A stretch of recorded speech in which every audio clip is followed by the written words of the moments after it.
evening, everyone. I was a late call-up this evening because unfortunately Barry called me at about 2 o'clock this afternoon, and I saw his call coming in and I was like, okay.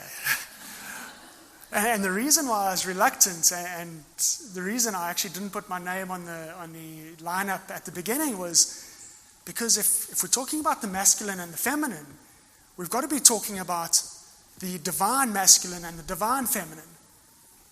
And if we're talking about the divine masculine and the divine feminine, well, we've kind of got to address the shadow as well. And I knew I'd have to say that for a large part of my life, I lived in this place of the shadow masculine or the wounded masculine.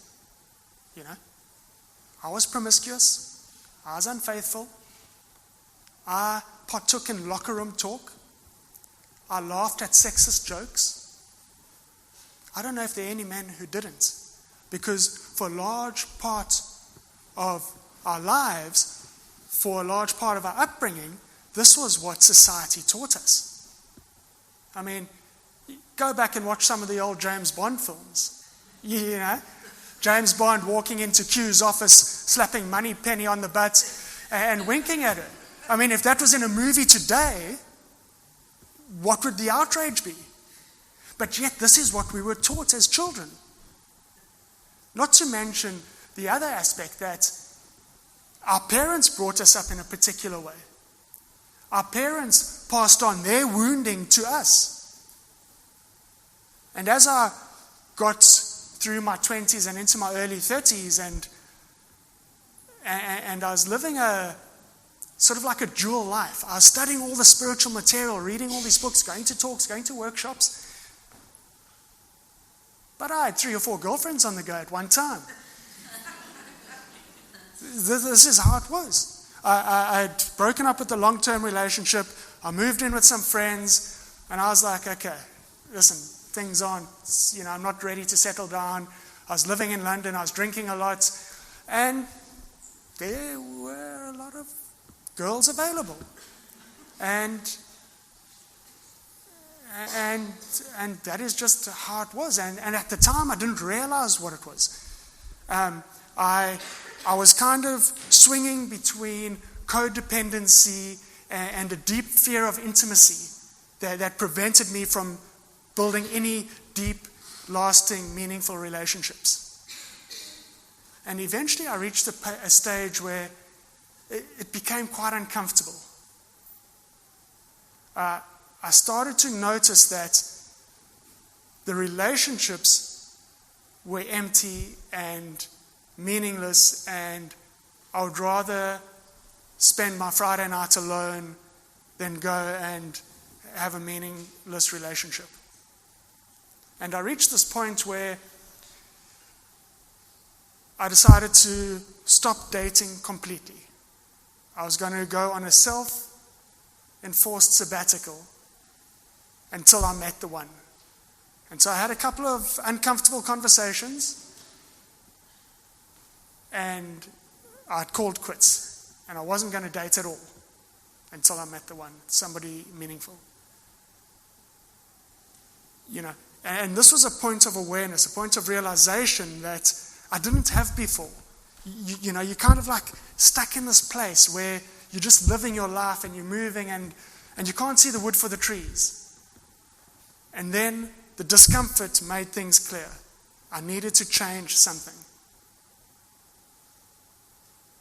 And after making that decision and realizing that I had to sort things out, it was only, and I was now ready to be single for like months and years.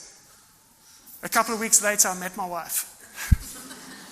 And I was like, no, this can't be. But it was just like so synchronous, the way that everything fell together. And we landed up in a bookshop and we sort of like exchanged a few words. And then I showed her a book and then she said, let's go for a beer. And I was like, okay, maybe this is the one now. And it's like fallen into place.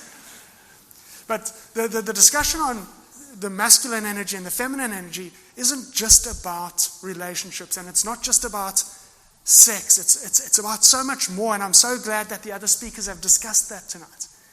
But I want to go back to my early years in London, and I'd started reading some interesting stuff And one of the authors that I read was a lady by the name of Gangaji. And I'm not sure if any of you guys have heard about her, and she's married to this guy called Eli Jackson Bear. And I really loved her book. And they came to London, and I went to go to one of their talks. And it was basically like a meditation followed by some questions. And I thought, great, I want to go and see these people. And we sit there and we have this great meditation. And there's some questions. And then towards the end of the questions, this young Aussie guy, and I say young because I was probably about 26 at the time, and he was probably about 20. And it's not often that you come across an Aussie in London who's a bit lost for words and struggling to express himself. so he starts asking this question, and he's got a mouthful of teeth, and he's like, okay, I'm sort of like feeling like a lot of love, and I'm feeling like this intense energy, and he's stumbling over his words, and eventually, like, through the questioning, he says he's got so much love coming through him, but sometimes when he's with a woman, it feels that the energy is like getting a bit lower in his body. And then eventually he spits it out, and he says, I've got like a lot of spiritual energy when I'm meditating, but when there's women around, I'm getting horny. And obviously everybody chuckles nervously because we're in the sacred space, and there are these like very spiritual teachers sitting there, and everybody's sort of like giggling, but everybody's glad that somebody else has asked this question. And Eli Jackson Bear, in his wisdom, he simply said, allow that energy to flow, but you don't need the plumbing. And I've sat with that line for a long time, because obviously, you know, this is something that I've experienced, and it's something that I've had to work through. And I've thought about that line for many years. And what I've come to realize is, while it's great, there's a little bit more to it. And as I started my journey of becoming an energy healer, I realized that the energy is all about the plumbing. It's about understanding the plumbing, making sure there are no leaks, making sure the water or the energy flows in the right direction. You know, it's also about checking the wiring, making sure your house doesn't have any leaks, making sure your windows close, but it's also about the plumbing. And when it comes to the masculine and the feminine energy, they run through channels through your body. Now, you've got your Sushumna channel, which runs up your spine, and alongside that, you've got your Ida and your Pingala channels that crisscross, and where they cross, you have your chakras. And these channels carry chi, but in the same place, you also have your masculine and feminine energy running. And what happens is, when you have particular wounds or blockages in your youth, in these ages, you can create blockages in these energy channels. So let's say, for example, my mother at a particular age either does something that perhaps I lose respect for her, it will create a blockage in the feminine channel. But let's say my mother's a bit domineering and she steps on my masculinity, I'd have a blockage in my masculine channel. And what happens through our lifetimes as we go through these traumatic experiences, we land up with all these blockages in our energy channels. And not only in the masculine and feminine energy channels, but in all our chakras, in all our meridians. And, you know, we can have blockages anywhere in the energy channel, in the energy body, depending on what's going on. And so you've got to start working on clearing these energy channels, and there's various meditations and exercises that you can do. And obviously, working on your own healing journey, which is of utmost importance. And so, with this as the background, I became an energy healer, and I left the business world, and after some time, I had a client who was referred to me. And the client was referred by another practitioner of tantric massage, and this client was referred with a condition of sexual addiction. And he was recovering, and a recovering addict, so he was recovering from alcoholism and drug addiction, and he was now struggling with sex addiction. And as part of the sex addiction, he was finding himself attracted to watching pornography and feeling like urges so strong that he couldn't stop watching pornography. And he was also then hiring prostitutes. Several times a week, he was finding himself so drawn and so committed and feeling the energy so strongly that he almost couldn't resist the urge to hire prostitutes. And he wanted it to stop because he didn't like the way it made him feel. Now, substance abuse, like many things, causes a lot of damage to the energy body. It creates a lot of holes in the aura. It increases the permeability or the porousness of the energy field. And so the energy field becomes weak, and it can attract negative energy from the world around you. And so he had a lot of negative energy in his aura from the world around him. And the first thing that we had to do is we had to clear this negative energy out, because the negative energy had a very low frequency, and the low frequency was affecting the plumbing. And we'll come back to that in a second. The other thing is, I don't want to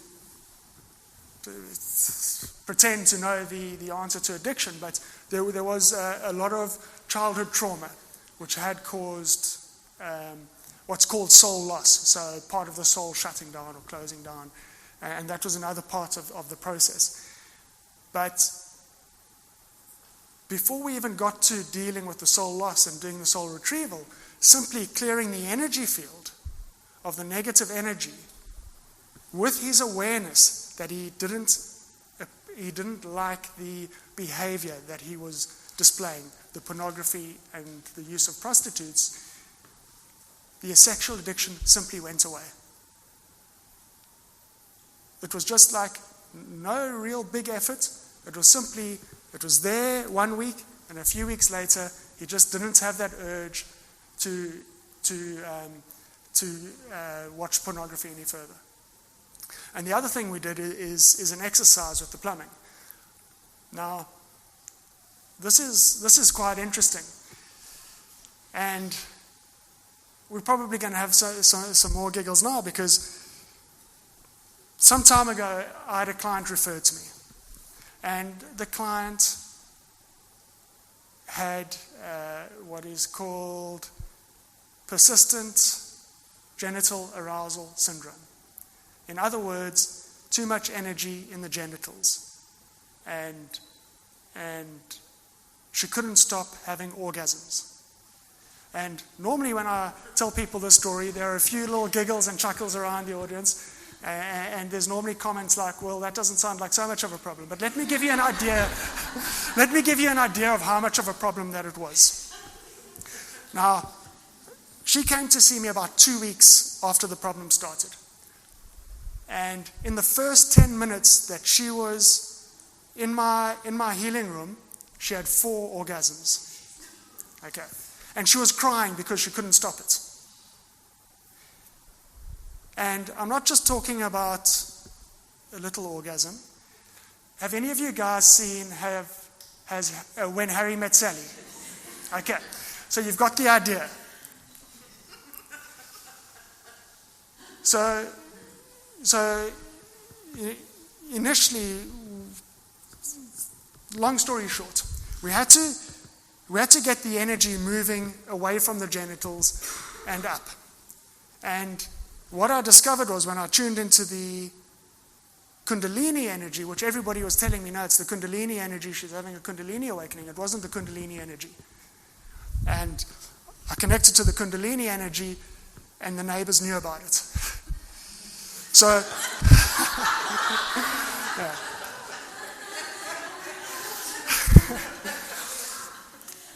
So then what my intuition is telling me is that it's not the Kundalini energy. It's actually what some people call the sacred sexual energy, but what I prefer to call the sacred creative energy. And there's a reservoir of energy which is down near the genitals, and what had happened is this energy was flowing the wrong way. And so what we did is we brought this energy up to a heart center, and then we distributed it to the body. And that worked. And the orgasm stopped. And we kept doing that, and we gave her some exercises. And within a short space of time, she was healed of this problem. And what that tells me is something very, very interesting. Because it means that this energy that we have in our genitals, we can actually work with it. And what I've since discovered is it's typically got a frequency, like all energy. All energy has a frequency. And this energy can be manipulated through our intention. So what we did is we raised the frequency of that energy, and then we moved it with intention up to the heart center, and then we distributed it through the body. And you can do this exercise very simply. If you find your sexual energy is of a low frequency and too concentrated near the base, you can raise the frequency with your intention and bring it up, just focusing on your breath, and out through the body. Now, this is a problem that so many people in the spiritual journey battle with. And it's a problem that I would say 99% of all men battle with. And so as I applied this practice to myself, because I like to practice all the techniques that I work on, I found it very effective. And just jumping back, years ago, still in London, after I met my wife, we went to this meditation course at the Theosophical Society in London. And after a few weeks, there's this older guy, I say older, maybe he was in his 50s.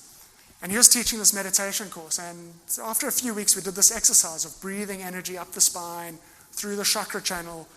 And that was the exercise. We'd breathe it up and we'd breathe it down. We'd breathe it up to the third eye and breathe it down. And something that guy said to me struck me as very interesting. Because he said that this exercise was quite useful when feeling the energy down in the genitals. And he was a very prim and proper Englishman who didn't really laugh too much and, very stiff upper lip type of guy.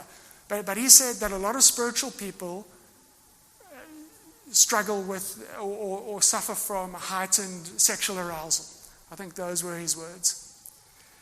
And, I've always just considered what he said. But it is an obstacle on the spiritual path. Because in A Course in Miracles, it tells us that part of the Course in Miracles that was edited out of the published version.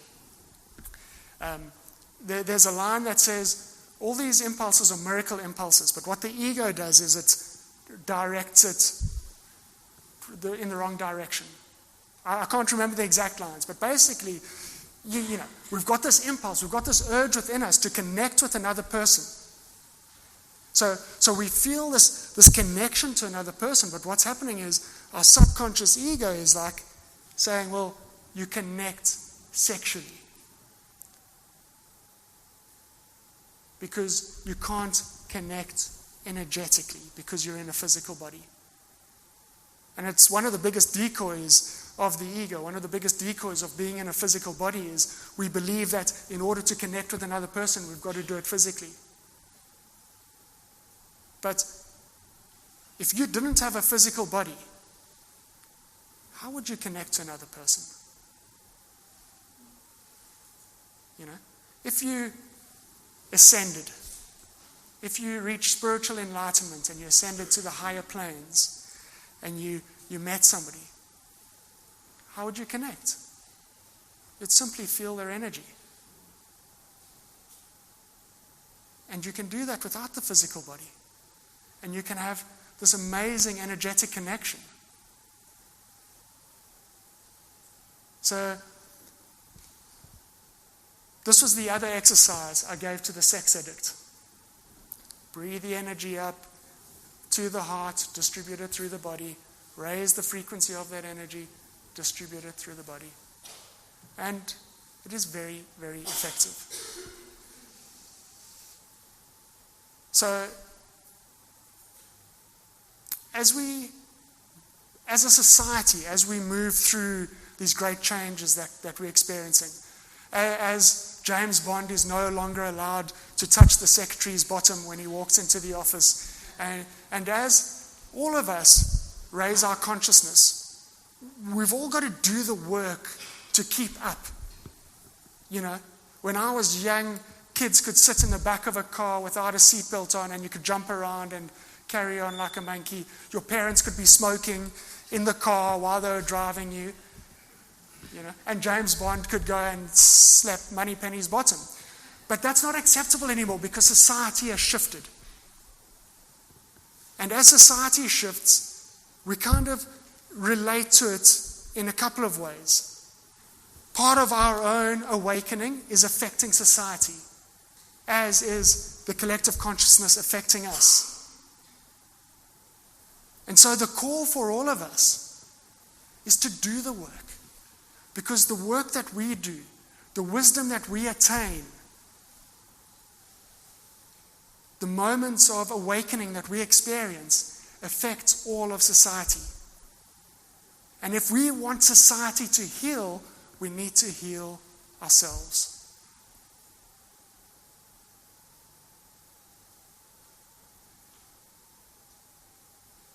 My housekeeper still doesn't look at me in the eye because she was there that day that person came.